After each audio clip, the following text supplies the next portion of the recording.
Welcome to Our Future is Kind, a podcast exploring how we build the future we want to live in, one kind act at a time. I'm your host, Michael Neece, president of Our Future is Kind, and your companion in conversations about kindness, leadership, connection, and courage.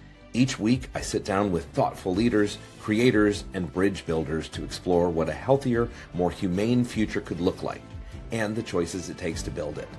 These are honest conversations about purpose, culture, curiosity, and what it really means to show up for one another at work, in our communities, and in everyday life. Along the way, we'll unearth practical ideas, small but meaningful acts, and questions worth sitting with, because building what's next is a choice. So let's dive in. Today, I'm delighted to welcome Australian storyteller Kim Kleidon, whose career began as a presenter at ABC Radio in Queensland and has evolved into a passion-led path as a children's author and podcast creator. After more than 30 years in broadcasting, media, and education, she now writes early childhood storybooks and hosts the podcast What We Teach Our Children, where she explores values-based storytelling and connection. Kim Kleidon, welcome to Our Future is Kind. Michael, it's such a pleasure. I honestly feel honoured and humbled to be here with you today. Your work is astonishing, and I'm loving how you're focused on kindness and the future. Well, I'm so glad to have you here and have you be part of this conversation, because your voice is a really, really important one. In building the future, we have to think about the children. That's a big piece of it. Yeah, I think I realised that about a decade ago when I started looking at the societal issues we're facing here in Australia, and I realised that it starts with the generations that are coming through now, because a lot of the issues really stem from trauma in childhood, or like abandonment or rejection and all of those things we carry around as adults. And having worked through some of those issues myself, I thought, no, this is something we need to start, and we need to support parents, caregivers, and educators in the ways that we support people to raise those children. So when you introduce yourself to somebody new, how do you talk about who you are and what drives you? Oh, well, first and foremost, I'm a mother and grandmother. Family means everything to me, and as one who loves connection and is still full of wonder, like childlike wonder, I'm in awe of the planet, just the basics in life. And so I'm passionate about the future for humanity and changing the options for humanity one story at a time. So I guess that's the way I introduce myself to people in general, maybe not using those words because it's different every time. But yeah, I've lived a very full life, even for one who's now 58. If I died at the age of 25 when I had my near-death experience, it still would have been very full, and I would have had no regrets about the way I've lived. So I've continued on that trajectory since 1992. My goodness. Well, I think we have to break into that. Tell us a little bit about your near-death experience. I'm intrigued. Well, it was like a long time ago now, but it really formed the basis for the life I live today, because it put everything into perspective. I don't think you can have as full a perspective if you haven't stared death in the eye. And having had an out-of-body experience, everything was reframed. So at the time, I was 25 years old. I had two small children. I had separated from my first husband, and so I was a sole parent who had a business, and I was hairdressing. I was doing mobile hairdressing. And it wasn't part of my training in the 80s to learn about bloodborne diseases, which I found really astounding after I came into contact with one, which was hepatitis B. And through coming into blood contact, having open wounds in my skin, it was basically a very concentrated dose, and my liver sent in an antibody attack that basically killed my liver. It was so strong. And that's how I ended up in a coma. Liver dysfunction is something that can only be repaired in an acute situation by a liver transplant. And because of my blood type, Rho negative, they searched worldwide at the time and couldn't find a donor for me. So I spent 5 days in ICU on a drip, and that was all they could do for me, was keep my body alive and keep my brain filled with glucose. And on the 5th day, I came out of that coma after my parents had been told 2 days before that they'd done all they could and I was at stage 3 and they didn't think I was going to come back. So when I did come back, I had this memory of having seen something I could never have seen, as my mother told me in no uncertain terms. I asked her, "How's the man behind me?" And she said, "Kim, there's nobody behind you." And I was really confused, and it had taken me, even at that stage, 24 to 48 hours to speak, to get the energy to speak, because my body had been basically wasted by my brain to keep itself alive. And anyway, when I had the energy to sort of look behind me, there was a wall with a small window, like smaller than the one behind me in this studio.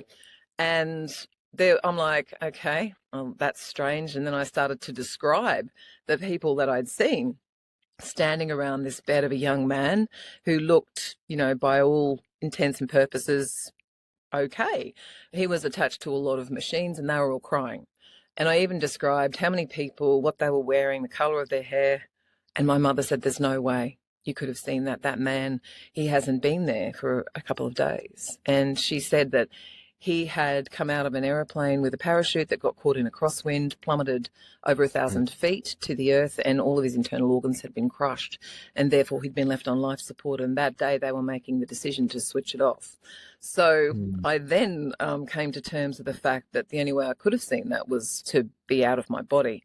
And I also then felt this weight, almost like I'd promised something to be here. So I realised later that that was my promise to fulfil my purpose here on earth. And having been born chief storyteller, which is what my birth name actually converts to, I realised at ABC when I was working for the national broadcaster that that was my role, that I was here to be a storyteller, to facilitate stories of others, and through that help people feel less alone, like they belonged, and that what they were going through wasn't that dissimilar to what someone else may have experienced, and there was help available. What a fascinating just trip into an alternate part of reality for you to have then come back with that information and then to feel this sense of purpose. I mean, was the purpose really clear as well? Was it as clear as no? So how did you arrive on this purpose?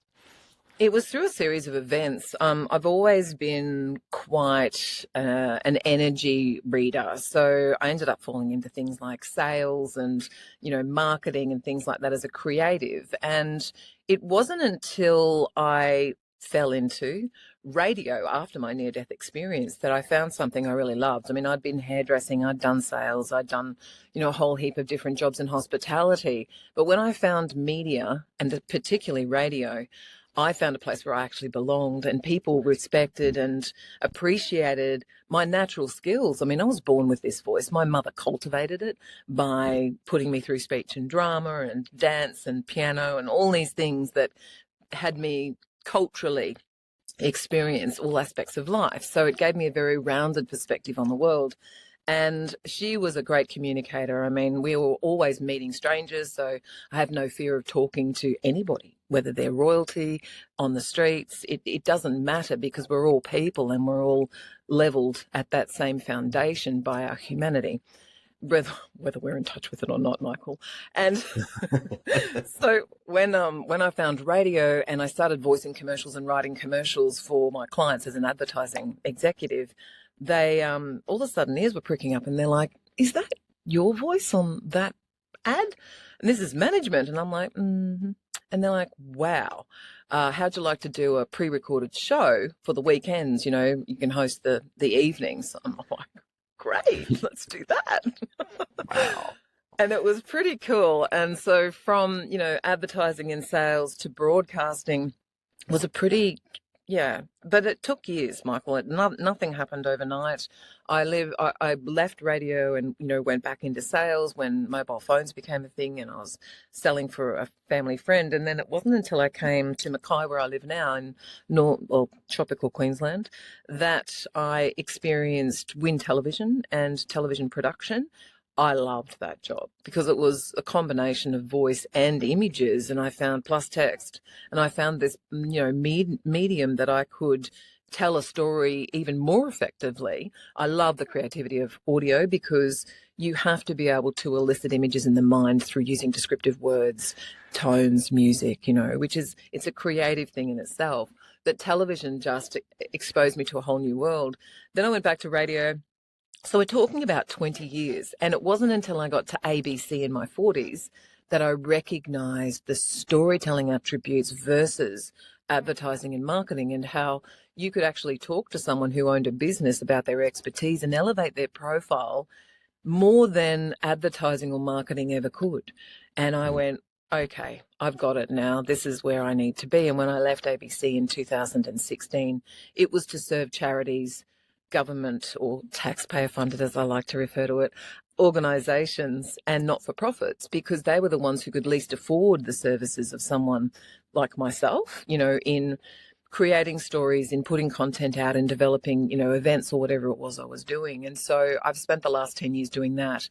And it wasn't until last year when everything changed and I decided to focus more on what I'd been doing since 2020 on the side, which was the books, but also educating children in digital media and particularly the ethics of publishing, because we have these generations of teenagers and younger on social media now, and they have no clue about copyright, plagiarism, liability. It Right. does my head in. Yeah. The shift into you can copy and paste as easily as you breathe has made things just quite different. And now with the advent of AI, you can have it do it for you. It can find the sources and then dump them into a summarized version of whatever you need, which is problematic to say the least. Well, then there's the creative license, as well, where people are using other people's images and not crediting them. People are copying things in an artistic form, but not crediting the original artist for, the image even. And I've had that happen to me. People are copying, people's poetry and words and even campaigns. Like I've heard of people who've developed, these marketing campaigns, these online workshops, and people are just copying and pasting them and delivering them and trying to make the same money. Anyway, Wow. that's the world we live in these days. But I'd like children to focus on using their voice and understanding ethical storytelling with integrity to raise their voice. And because I believe that these leaders we have coming up through school age and into middle school and high school, they're the ones who are going to make the world a different place. They're going to save the planet. They're going to master all of this technology. We need to teach them how to use it. I have 3 children of my own, and I have a lot of faith that the world will end up okay because they are such good-hearted people, and they have world-class BS detectors, shall we say. What is your experience with youth? Do you find that they are creative? Do you find that they are also, in your experience, good at detecting BS and advocating for themselves and others? Creativity, I find, is something that needs to be nurtured. I've been hearing a lot of people talking about children who were creative before they went into school systems, and how sometimes if they don't encounter the right education environment, it can be crushed out of them. One young boy who I was told about not long ago was an artist in his own right, at the age of 3, 4, 5. And by the time he was 7, he believed that he wasn't good enough and that he wasn't an artist and he shouldn't do it. And for me, that makes my heart just break, thinking about how we're not being responsible enough, with youth. We're not supporting them in the ways they need to be supported. Curiosity, they're born that way. I mean, I'm curious because my wonder was encouraged, and my awe was expanded by the experiences I was provided as a child. And then I continued with those adventures right through my life. And so I believe that what's missing is the thoughtful, mindful approach to providing children the environment they need to excel. So, if schools are going to be doing that, then it's important that they are provided those opportunities and they are supported when it's recognised. And there are school systems like Montessori and, several others, the Steiner education system, that recognise children's individual traits and then support and encourage those right through those later years. And they're the children I'm excited about. Creativity, curiosity, all of those things are there. We just need to support children in developing them. So I imagine that you're called upon to do a great many things: voiceover work, big speeches on big stages, writing. What are the things that really light you up? What are the things that make you most excited when somebody calls you up? Before you pick up the phone, what do you hope that they're going to ask you to do? I'm one of these people. I wake up every morning and it's, how can I serve?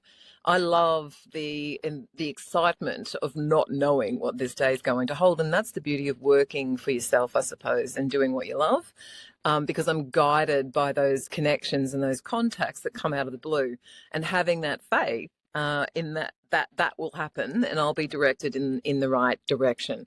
So the other aspect of that is being conscious of where you want to be and how you want to serve. So having identified my values, 10, 12 years ago, and I mean like sitting down and documenting them and understanding them, because you can feel a value. You can think, oh, that's why I'm connected to this, or that's why I do that. But until you actually intentionally write down your values, it's hard to recognize them in others. And so that exercise was so invaluable for me moving to where I am now. I would love to have more people ringing me up to invite me to speak. Having experienced TEDx in 2017, it opened a whole new world, because most of my stagecraft has been as an MC, as a host, as an actress, playing another part. And so TEDx was my open door to exploring what I wanted to say. And, I look back on that, it's 8 years ago, and I still believe every word of what I said. And even when I'm interviewed by other people, the connection aspect of me keeps coming up. And that's what my TEDx was all about. I wanted to call it Sex, Lies and Social Media, but I had to keep it clean, and I called it Love, Lies and Social Media. And Sure. It was funny because Donald Trump was already talking about fake news at that time, and he featured in my presentation because social media is full of that. It's full of fake news. And this was even before he became president. So I felt like there was a place for people to start thinking about what they were consuming. And I did a post on LinkedIn last week saying that the stories we consume have calories, that they weigh on us in a different way. And it can be our mind, our emotions, it's our psychological state, not necessarily our physical state, but through our psychology and the way we think, we can actually amass physical symptoms of other diseases. And anxiety is a huge one that people are suffering at the moment. And I'd love to just, get out there and tell people what I know, because I've been through all of this and I've shared other people's stories, but mine is one that I would love more people to take some inspiration from. There is so much out there, and trying to be discerning about what we feed ourselves through social media, through news outlets, and so forth, that can be really tricky. What's the advice that you give to young people, especially, about how to know what's real and how to know what is good guidance and helpful and effective in their lives? Question everything. I was raised in a time when newspapers were predominantly the way we got information in the late 60s, early 70s, right? Well, I wasn't reading them, my parents were. But one thing I always remember my parents saying was, don't believe everything you read. And now that's truer more than ever. And the only way we could fact check information was through encyclopedias that we had a set of in the house, in those days. We didn't have a search engine, they're so empowered. It's just trying to understand how you can cross-reference information. And as someone who worked at ABC, that was one of our charters. We had to make sure we cross-referenced anything before we cited, facts, stories, or had someone speak on the radio. So we had to be doing background checks. And there are really reputable sites. I mean, in Australia, there's fact-checking sites. The ABC actually run those, and they have, been through countless rigorous assessments as well as, legal overview. So every country will have something. Our government has a very good site for you to find, language and diversity, equity, inclusion, and bullying information, how copyright law, plagiarism, it's all there. So be curious, question everything, and make sure the sources you're getting your information from are reputable, peer-reviewed, scientifically backed, whatever it takes, so that you're actually looking at something with more discernment and coming away from it as a more educated person who can then go on to say, well, actually what you're saying isn't quite true. And I have friends who share stuff on Facebook or LinkedIn, and I'll go, I've never heard that before. And they've even stated, like, I've done all this training and I've never heard about coughing if you're having a heart attack and you're on your own. And I went and searched all of these medical peer-reviewed articles, and it's not true. And I'm like, stop sharing this disinformation, please. Please check it out. Please, copy and paste it into a search engine. Is this true? And question it. There's so many ways you can do that, Michael. And I urge young people to definitely question, and everyone, question everything. One of the things that you said earlier in this conversation is that you defined your own values in very concrete terms. And what I find is true for me, you have to tell me if this resonates with you. What I find is true for me is that if I receive information that then makes me want to act counter to my values, it makes me want to devalue somebody, it wants me to be angry at someone or put restrictions on a group of people because of something that I've read or heard, that I should listen to my value system more thoroughly and use that instinct to guide me to cross-reference and cross-check and make sure that the information is correct. And even if I find out that it is, that I still need to be guided by those values so that I don't devalue the humanity of those other people who have been listed in that news story or whatever it is. Does that resonate with you as well? It's one thing, actually, since I met Robin Simpson, that's been foremost in my mind when I default to those old settings of, judgment or just cutting people out of my life. It's now be kind. And that's just the 2 words. That's all I need. Be kind. Take a deep breath. And I often put myself in their shoes. How would I feel if that was me and someone treated me that way? And even though I'm not religious, this is where the Bible's teachings and the 10 Commandments come into play. And they go through my mind quite often. But I find having these stop guards in my mind allow me to pause, think, because as someone who's neurodivergent, it's been difficult for me in the past to control my thoughts or my words for that matter, because I have no filter, as has been pointed out to me through most of my life. I'm sorry. It's a funny thing. And in my younger days, it got me into a lot of situations with people that weren't nice, that I would never want to repeat. And I mean physical altercations because of those values and my views, which hadn't been formally identified at those days, but I was like, I don't like what you're doing or what you're saying. And my parents had been quite violent with each other, and my mother particularly smacking, us kids and that. And so it was an ingrained thing that's taken me half of my lifetime to overcome, to manage differently. And I've done all sorts of courses and therapy and, positive parenting, which is a thing in Australia. There's a triple P. Positive parenting program, and I did that because I didn't want to be that person. So it's been a lifetime of experiences, which is all underpinned by that near-death experience. It was too late for my children, unfortunately, because they'd already witnessed some of the domestic violence that bled out of my family into my relationship with my partner, because I was making incorrect choices in my early 20s. I mean, most people can identify with that. But now where I am, I mean, I had my daughter's girlfriend's when they were coming over with their babies, when my grandchildren were born, saying, I love the way I feel around you. I just feel so calm. And I'm like, great, because that's the best thing as a parent you can feel is calm. Yes. Something I didn't have the grace, to be until my children were much older. And even then, my son would argue that I probably never was calm around him. It's just challenging.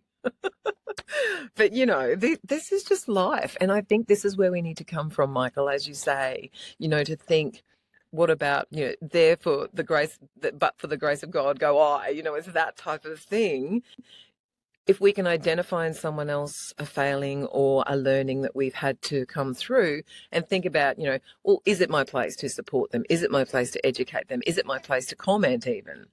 And then decide or determine. There are some people I have just disconnected with because I had persevered, I had been there. But at some point, I think it's self-preservation.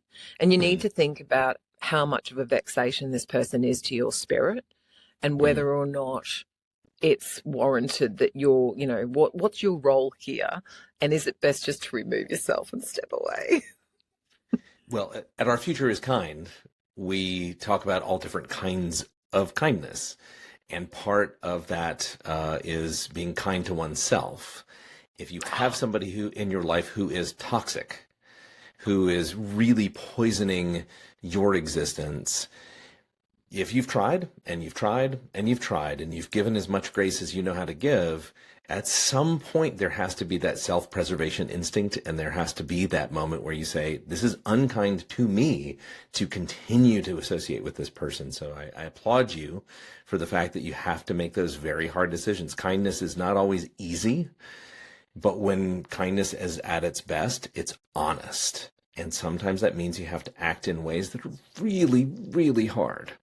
Yeah, and that includes family. It's not just friends. So I've been there as well.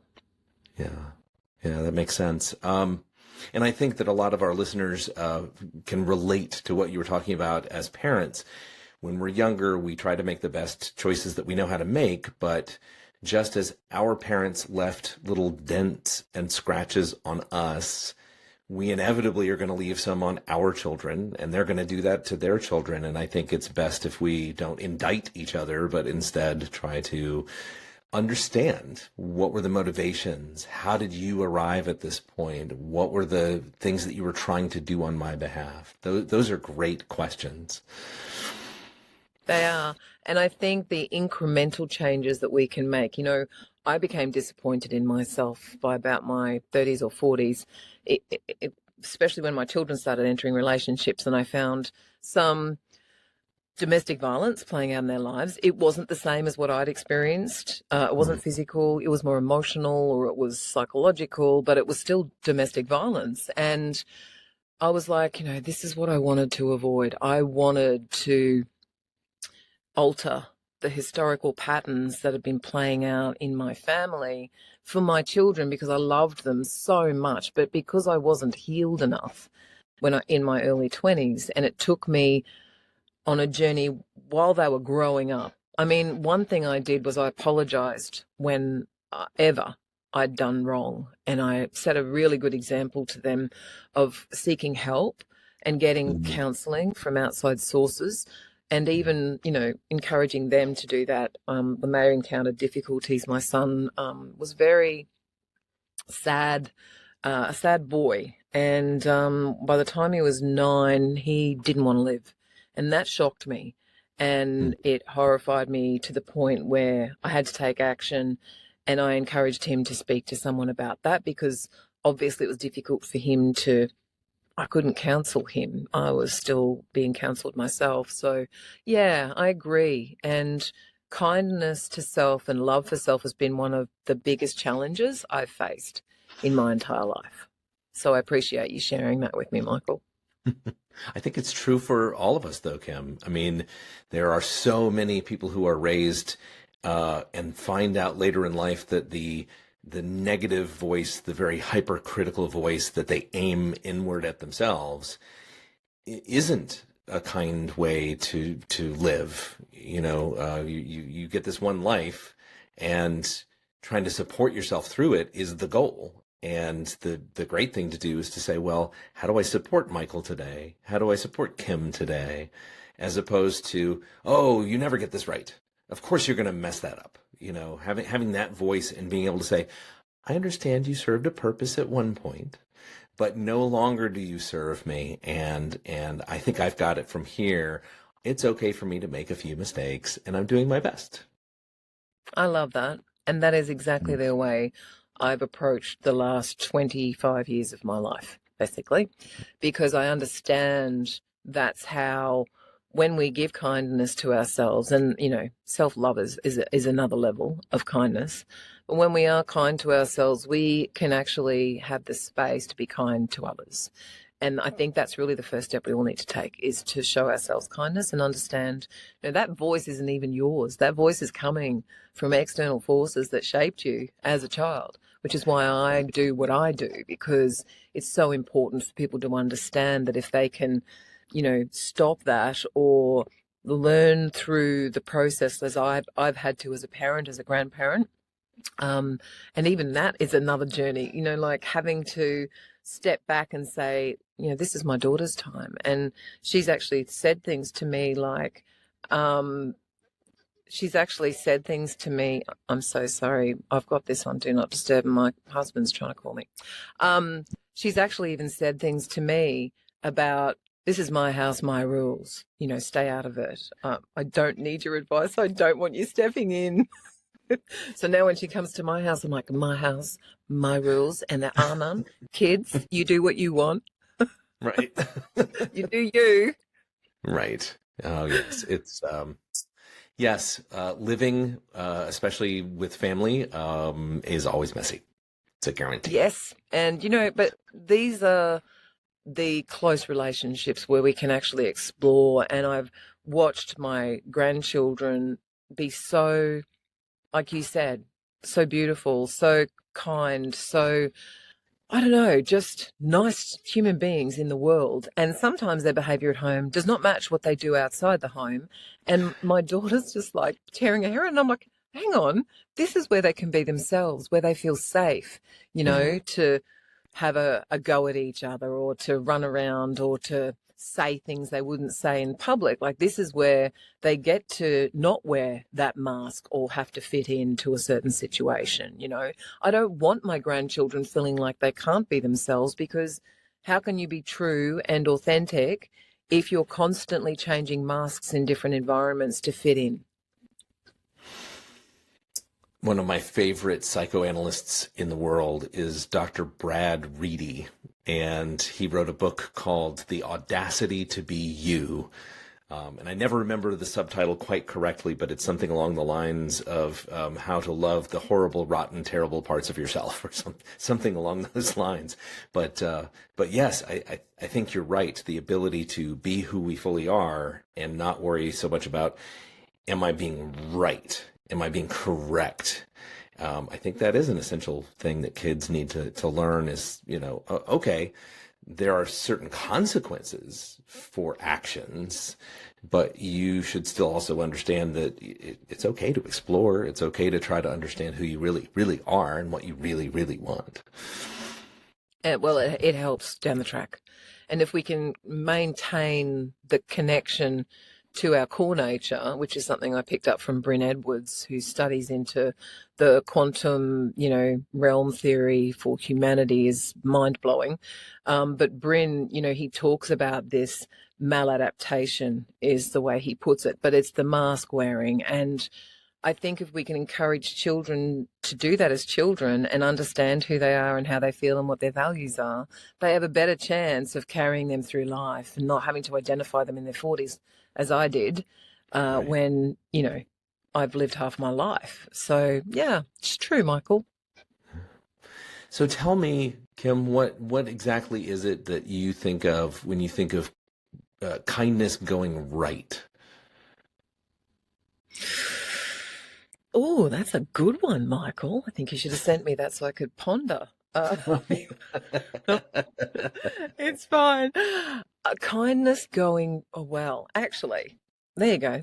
straight away, a really good example of kindness going right is kindness that spreads, kindness that's contagious, right? So having met Robin earlier this year through LinkedIn and my search for, great people to be on my podcast. She just came up in a network through a variety of other people, which has been the greatest blessing, I must say, of creating a podcast last year, not for monetary gain, not for any other reason, but to get my voice back out there. That's the one thing I missed after media, was having a voice and sharing the stories that I'd been able to share on the radio. And my husband said to me years ago, why don't you do your own podcast? And I'm like, well, that's all very well and good, but I need an income because we've got a house, mortgage and bills. So it's not going to pay me, it's the thing you have to set up and build.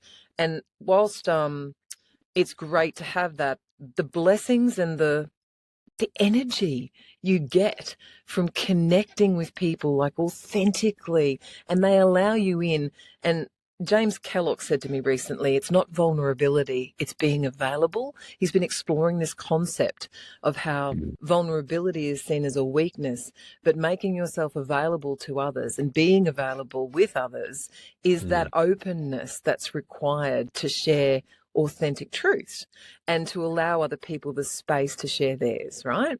And so that for me is kindness in action. And through this, I've now been connected with global kindness movements from one interaction all those months ago this year. And this has led me to you as well, because you're part of those networks. So how amazing is that for kindness and the way it spreads so authentically from person to person and reminds us in daily moments, like probably hourly at this stage. And I'm doing it to my husband too. Every time he says something or he thinks something or he has a turn, I say to him, be kind. I know you're a kind man. And then he laughs. He's getting better. But it's just that constant, be kind. Just be kind. It's not that hard. Right. You just have to get your own ego out of the way sometimes. For me, it's when I'm driving a car and somebody is trying to pull around me. It's in those moments where the instinct is very, very high. The, oh no, they are pulling ahead and they're gaining something and I am losing something. It's in those moments I have to say, they could be on the way to a very important engagement. They could be late for something. They could be very sick and they're not thinking deeply about it. I'm sorry, I'm laughing. Yesterday, this exact same thought came through my mind as I was speeding around people to get home. And I'm like, they don't know if my house is on fire. Right. Anything is possible. And so giving grace, I think, is always critical. It's always so important. It's true. And, it's been such a wonderful thing to be exposed to more people doing more kindness. And this podcast is another way. I love what you're doing here. I love the guests you get on. There's so many interesting stories. And it just reminds me that we've all experienced something that either brings us down or propels us to make a change in the world, to be part of a better world. And, that's what I love about your guests. I feel like I'm in good company there. You fit right in. And you have also segued into the next segment beautifully. Thinking about having a better world, we're going to talk about how we can make the future what we want it to be. So, Kim Kleidon, if you're ready, I'm going to take you on a little journey of the mind, and we're going to hop into a time travel machine, and I'm going to tell you. So, Kim, we're going ahead 100 years. It is 2126, and we did all the right things. Everybody that we once knew is long gone, but what we've left behind is the ideal. So we step out of the time machine, we look around. What are you looking for to confirm that what I told you is true? I don't know if you can see the tears welling in my eyes, but it's absolutely beautiful that even just your words created this image of us doing that. And you've tapped into something. I'm sorry this is emotional, but it's tapped into something for me that's very, very personal. And that is legacy, because everything I do is underpinned by the memory of me for my grandchildren and theirs. And Mm. so stepping out of this beautiful time capsule you've taken me into 100 years from now, the earth has returned to its glory across the majority of it. We Mm. have beautiful forests and we have a healthy environment where animals roam and ecosystems explode all over the place. We live at one, with nature. There is a community image. In fact, I have an image like this that was generated by AI on behalf of me and my vision for community. I'll share it with you after this, but Please. it's like a utopia. So you've got, pristine waters, green, people who are coming together, all types of nations, all types of ages.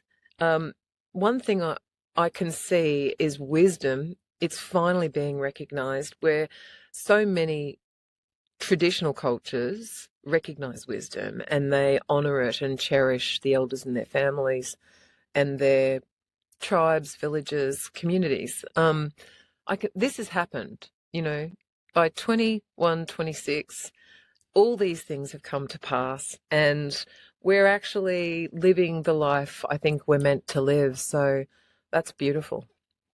Thank you, Michael. Well, I want to be in that world with you. And so now here comes the really tricky part, though. I told you, Kim, we did all the right things. What are those right things? Michael, you've already started doing those right things. Kindness, collaboration, creativity, curiosity, all of those things we've discussed, they're the right things. Supporting the generations that are coming through and not just the early childhood years where we can begin to craft a new meaningful beginning. Gabby Milgate, a friend of mine, is currently achieving through nature pedagogy. One of the most interesting areas, I think, in early childhood centres is connecting them with dirt, water, play, plants, food.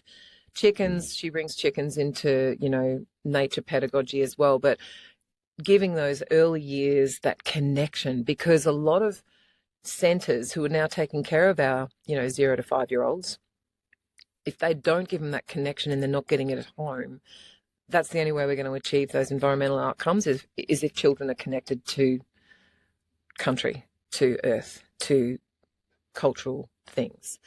The other thing is, that drives curiosity as well. This is, why Gabby's work is so amazing. So regardless of whether you're talking about climate change or food production or any of those things, connecting children at that age is great. But I do believe that at any age, in putting those things in a school, we have the Stephanie Alexander program. It's a kitchen program here in Australia, doing amazing things where children actually have a food garden that they cultivate, that they grow the food, they pick the food, and then they create a meal for their community. And people are invited. I've been to a couple of those as a person here in this local community. So, that's the right thing to do. Those are the right things to do, is to provide the space, the time, the inclination for children, adolescents, particularly adolescents. They feel so disenfranchised currently. I think we need more community leaders who can, really wrap them up and provide the community and belonging that they need. Someone in America is doing great work there is Latifa Odunoga. And I think if you don't know Latifa, you definitely need to find her. I will connect you with her because I think she's amazing and she's doing some really great work in the communities that she works with in storytelling as well, but from a totally different perspective and, very astute, scholarly way. Wonderful. Yeah. I can't wait for the connection. And for those of you who are listening in, don't worry if you didn't take great notes. This will all be in our show notes. So Kim, things don't always go well. Sometimes we have a bad day. Something just gets us down. Something can make us feel like we don't want to be kind right now. What are the practices that you have in place to keep you kind? Do you have things that you would recommend to our viewers and listeners to help, refine their kindness practice? Mindfulness, breathing. That'd be the two key things that help me on a daily basis. So having those mind cues to catch yourself in the first instance, having something that works for you, a phrase, a word, a saying that helps turn that thing around. So, for instance, you're talking about the driving thing. I used to be a major road rager. In fact, I'd get out of the car and try to punch people through the window. Horrible way to react, but conditioned that way. That's how you solve your problems. And so, forgiven myself for that. My daughter, highly embarrassed, they helped me get over it because she didn't want me leaving the car in the first place. So, one, learn what your triggers are. 2, catch yourself in the moment. 3, my word was pineapple. I love pineapple. Pineapple's yellow, it's sweet. It's a bit spiky on the outside, like I was then. But it was one of those words that immediately turned my mood around. Music is great. So have a look into different mindful practices. The other thing is, this morning I caught myself thinking about this person who'd pulled out in front of me on my street in a 30k zone, doing 50 out of their driveway. And then continued to speed up, slow down, speed up, slow down. And I'm like, well, this is interesting. And then I started to go there, and I immediately went, be kind, and then did count of 4 in, hold for 4, out for 4, hold for 4. And, after a couple of sessions of that, I was fine. And I didn't even care where they were then. I'm just going to town to speak with Michael. Distracting oneself can really help, and I love something that you said. Just it was in there, but it wasn't one of the main things you said. I just want to go back to it. It's the forgiveness of self, because you said that there was a time in your life where you didn't act in ways that you are now proud of, but you are able to recognize that you can build off of that, you can learn from it, you can grow into something else. Can you talk just briefly about that self-forgiveness? Yeah, that was more difficult than I thought. But, reflecting, I mean, that's a long time ago. My children are in their late 30s now, and so they were teenagers, and it was probably that moment, the day I tried to get out, my daughter ripped my jacket off me. I was already halfway out of the car. A group of teenagers were being very vile and dangerous driving, and I was going to have a word with them. At that stage, I wasn't even into the punching. I started laughing. So the thing was, when people got upset and, got really, how they get, and they yell and scream, and if you do something that, you didn't mean. And I started laughing just to help myself feel better. It was a nervous laugh. It was like, so I didn't go there and retaliate or get involved, because some of those altercations can be a death sentence these days. And even in Australia, one punch can kill. And in America, you have guns. So I can't imagine how, fraught with danger that is. So it was this day when my daughter grabbed me, and I recognized a look on her face, and I thought, I can't keep doing this. I'm in my 30s now. This is ridiculous. I can't keep acting like a teenager, 20-something-year-old, and reacting to these situations. The forgiveness came later, when I recognized that I was doing what I was programmed to do. And a lot of it was defensive behavior, protecting my family. And then I thought, yeah, you've done things better before. Nothing is solved through physical altercations. Nothing is solved through major aggression, you getting angry. In fact, it's detrimental to your health. I started tapping into my body, feeling on a cellular level the vibration of energy that was going on at my heightened anger, and it was destructive. And I'm like, you can't live like this. So, I started playing better music in the car instead of heavy metal and headbanging stuff. Rock. I started playing like a nice bossa nova style music. It was Matt Bianco, actually, a great band. If you're struggling with road rage, you cannot road rage with Matt Bianco. Check it out.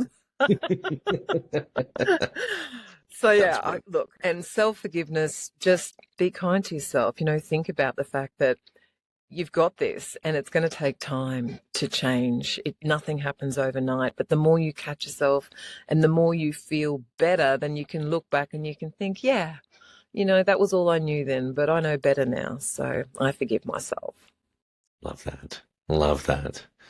So if somebody is looking to become inspired and to maybe envision what a great future could be like, where there is a lot of kindness, What are the things that you reach for? You already mentioned music.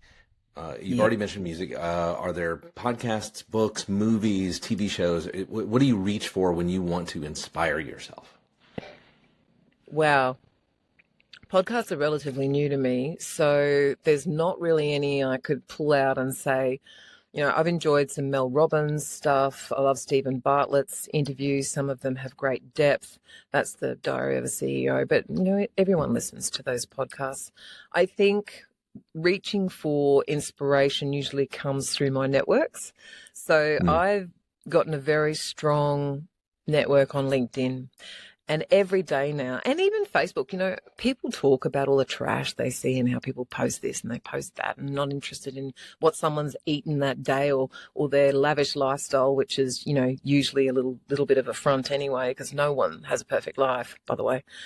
I find my network's not like that. It's been curated. It's been curated through kindness and through connection and values. And so I don't have that problem. My inspiration comes to me in daily doses in my inbox from a little subscription I have, The Conversation, which is how I get my world news apart from SBS. A lot of media is just, especially commercial media, it's governed by the people that pay the bills. And there's a lot of leaning in people have these agendas. And so I don't subscribe to that.